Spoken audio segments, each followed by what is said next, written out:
How's it going? Welcome to my video. Alright guys, just want to give you guys a, a, a fix on an issue that I had a couple days ago on my car. Alright, so basically it's like this. Um I used the car pretty much all day. There was no issues with it. Haven't had any issues with the car for a long while. For a long while means maybe like 6-7 months. Didn't do anything with it. It was running fine. No problems whatsoever. Was using it the whole entire day. It was kind of hot out, but not like the hottest day of the year, but it was pretty hot and humid out. So basically I used the car the whole entire day. Uh, Drove around, got stuff, ate, shopping, etc., etc. The usual works. So basically, uh, the last thing I did today was I went to Petco to get to get a couple of hamsters. Parked my car, went in, looked at looked at a bunch of stuff, fishes and stuff like that. Spent about an hour there.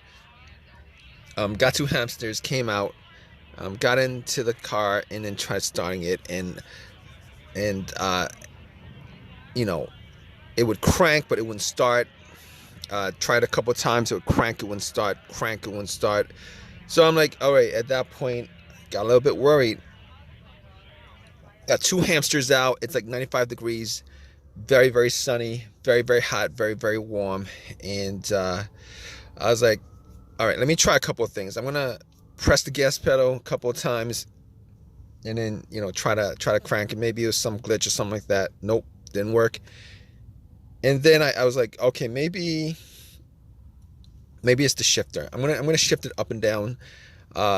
Shift it up and down. See, maybe it didn't like catch the park or whatever. Shift it, kept on bumping it up. Try to start. Nope, didn't work. So at that point, I was like, let me just, try to put in neutral or whatever and try. Nope, didn't work.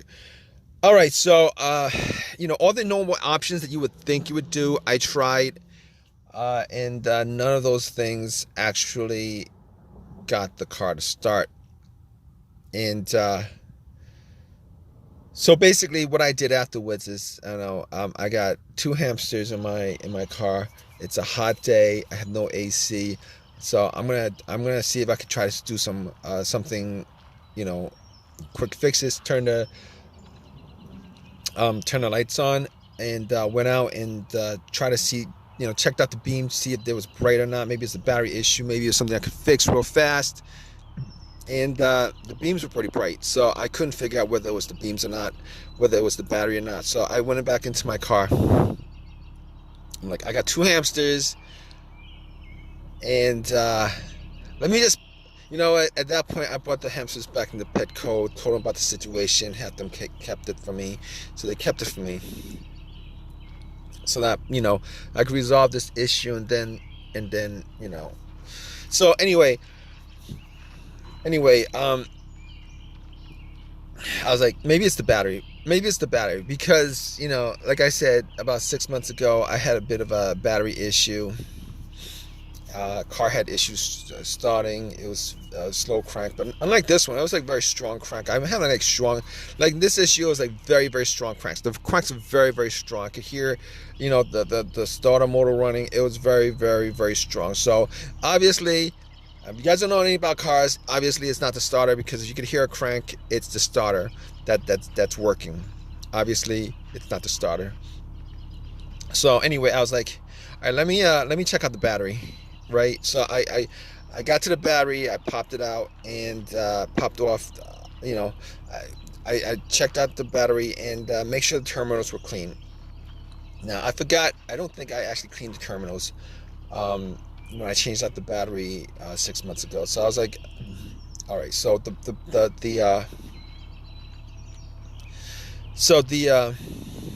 battery was, there was some corrosion on the battery. So I got a bunch of paper towels, and then I got um, Coke that I got from McDonald's that I didn't drink all the way. And I poured a little bit of the Coke on the terminals just to have it fizz. and I took some paper towels and I cleaned off the terminals. And then I put it back on. Now, they weren't like super tight to begin with, but they were tight enough that I could wiggle it off. So if it were tight enough that I could wiggle it off means that, you know, it was on there pretty good. Anyway, I cleaned it off pretty good, and try to start it again. It would crank and then crank, crank. Did it a couple of times. All right, at that point, I kind of knew that the battery wasn't the issue, you know. So, but anyway, I did get about 6 months ago. I did get a NOCO booster pack to jump the battery just in case I had issues again, and haven't used it since. It was charged up to 100%. Took it out, and it was like at 75%. 75%. So anyway, regardless, I popped it on, and then I tried to start the car, and what do you know? What do you know, guys? Take a guess what happened. Nope, it didn't start. It didn't start. Same thing, same situation. It would crank. So it helped me resolve. An issue. Just as far as diagnosing, you know, I knew it wasn't a battery. So I knew it wasn't a battery. It wasn't the starter. Obviously, you know, I'm like checking stuff off as I go along the way. And like, if you guys are in this situation, you guys just check stuff off. You know, you can figure this out on your own. You can just check stuff off, which I'm doing. I'm checking stuff off. So not any of those stuff, not the terminals either. So the obvious things. But I was looking at the negative also, seeing as how I wasn't able to resolve it through maybe hoping it was the battery, but I was looking at negative terminal. Negative terminal, if you guys don't know, if you guys are new to this, is the main ground wire. The main ground wire needs to be connected. It needs to be connected to the frame of the car, a truck, or any vehicle, for the electricity to flow right. And I made sure to check it out just to make sure that the cable was clean, the connection was clean and it was connected and wasn't loose or anything like that, and it wasn't loose or any of that stuff.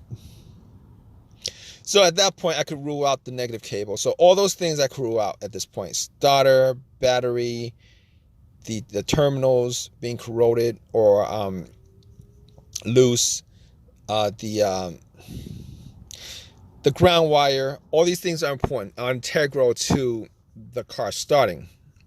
Now, outside of that, those are pretty much simple. You know, you could clearly figure out whether any of those are the issue. But then, you know, after that, I was going through the whole range of stuff that could be causing this issue, that you might not be able to test it if you didn't have special equipment, which is like stuff that could cause a crank no start, be a crank, you know, could be a bunch of things. So I'm gonna just roll off a bunch of things to you that was going through my head at the moment. All right, could be mass airflow sensor, throttle position sensor, the camshaft position sensor, the crankshaft position sensor, a bunch of stuff that has sensors to it, issues with the ECM, etc., etc. Okay, so all those things could cause this particular issue. So anyway, let me just hurry this up for you guys. So basically, I was thinking to myself, could any of those things be the cause of this issue? And it occurred to me that probably not. You guys want to know why probably not? Let me show you guys something, right? The check engine light, all right? Every single one of those have a sensor. And if any of those issues was the cause of my car's issue, it would cause the check engine light to come on. Now, thinking back on that, I probably should have checked that, make sure that there was no check engine light. If I had a code reader, I would have plugged it in and made sure that there was no check engine light for that to rule out 100%. But since I took the terminals off to clean it, it would have cleared the codes. But I know that there was no check engine light when I left the car like an hour or so ago. No check engine light. I haven't had check engine light on this car forever. So at that point, 99% I could rule out everything that I just listed.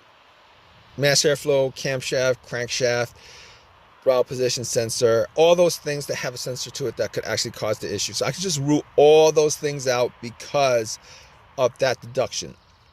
But I couldn't rule out that the computer was having issues. So just to figure that out, I had an OBD2 that somebody suggested I get. I got from Amazon, and I'll probably post the links below. But I got one from Amazon, and anyway, I plugged it in, and I plugged it in not because I was thinking that maybe one of those sensors caused it. I was plugging it in just to make sure that the computer wasn't the issue, because sometimes if the car's ECM or ECU, or if the car's computer has issues with connecting to the car, it will cause a crank start issue. So I plugged it in, made sure that it scanned all the way. Now, if it scanned all the way through, gave me a reading, I know that the computer's connected, it's okay. If it didn't scan all the way through, it scanned halfway, then I knew that there was some issues with the car's computer. So I plugged it in, it scanned all the way through, read everything out, gave me a reading, everything. So at that point, I knew that I knew that the computer was fine. All right. So just to cut this short, I'm gonna move on to the next thing that could be causing it. All right. So I could essentially rule out all those things, but then I thought to myself, all right, we're just gonna go through a bunch of other stuff, and a bunch of other things that could be causing this could probably be the fuel filter, the fuel pump not working or malfunctioning, etc., clogged gas, fuel injectors, all that stuff. So I was thinking to myself, okay, normally I would do a fuel pump test where I would try to listen to the fuel pump whizzing, working, priming, etc. Normally, in the if I had two people with me, one standing right next to the gas cap and putting the ear to the gas cap, and then me just turning the car to the on position. Normally, you turn it to the on position, you could hear, if you were close enough to the fuel pump, you could hear the fuel pump priming, which is like a motorized whizzing sound where it just, a little fuel pump just priming the lines, the fuel to the engine. And now, so basically, it was me and technically the two hamsters, but it was just me. So I got back in my car. I turned off everything, the blow motor, the radio, and all that stuff. It was very hot. It was very, very hot that day. Very, very, very hot. Very, very, very hot. Anyway, got back in my car, rolled up all the windows, and then I turned to on position a couple of times. Sat in my car, and in the heat, tried to listen to the sound, see if I could hear anything, like see if I could hear a whizzing sound, like zzz, zzz, or zzz, like a kind of buzzing sound. All right, so try to hear some kind of buzzing sound, zzz, something like that. Right? It's a low buzzing sound from the motor. See if I could hear it. And guess what, guys? Guess what? Unfortunately, I couldn't pick up anything. Fortunately, I could not pick up anything. So that was a bummer. That was a bummer for me. I couldn't pick up anything. So I was like, okay. All right. So since we couldn't figure anything out through that, we are going to go to and check out the fuses and the relays. All right. So just to hurry this up along, guys. Fuses and relays. So I'm checking out the fuses and relays. I'm checking out the fuses. All right, got to the fuses, checked out the fuses, and I had a little flashlight just to, check out the fuses, made sure that there was no browning on top, like none of the fuses were blown or burnt or whatever. And I was looking at the fuses, try to see if I could smell any kind of burnt smell, and I could not smell anything that was burnt. Wasn't able to smell any kind of burnt smell. Looked at all the fuses. They looked all right to me. All right. Didn't see a problem with any of the fuses. They looked all right to me. So I was thinking to myself, all right. Did not have a fuse tester with me. Was not able to I was able to see. I mean, I was very, very sure, 90% sure that there was no issues with the fuses because they didn't look like they were burnt to me, through eyesight. So anyway, I moved to the relays and looked at the relays, looked at all the relays. Well, I didn't look at the relays, but I focused specifically on the fuel pump relay. I was like, there's a chance it could be the fuel pump relay that went bad. And now normally you would be able to test that out if you had some kind of, actually you could do that with a starter, but you can't really do that with a fuel pump relay because you still have to listen to the fuel pump. The only way to check out if the fuel pump was working is if you listen to it, or you could use starter fluid. I didn't have starter fluid, so basically, let me just cut this short, guys. Let me just cut this short. All right, so basically, what I did was I looked for another relay. I checked out where the fuel pump relay was. I took it out. I took some Coke, poured it on a tissue, cleaned it out, popped it back in, tried to start it. It didn't start. It cranked the same way it was. It cranked. So I was looking for another relay, and then I swapped it. I forget what that relay was connected to, what component car it was for, but I swapped it. And then I got back into my car, and I was like, "Oh man, if this doesn't work, I'm gonna get my car towed." And I was thinking that I didn't think it was gonna work, but guess what? I turned it on, and what do you guys think happened, guys? What do you guys think happened? I turned it on, and went, bam, guys, it worked. It cranked up, and it started, and it ran. It started and it ran, guys.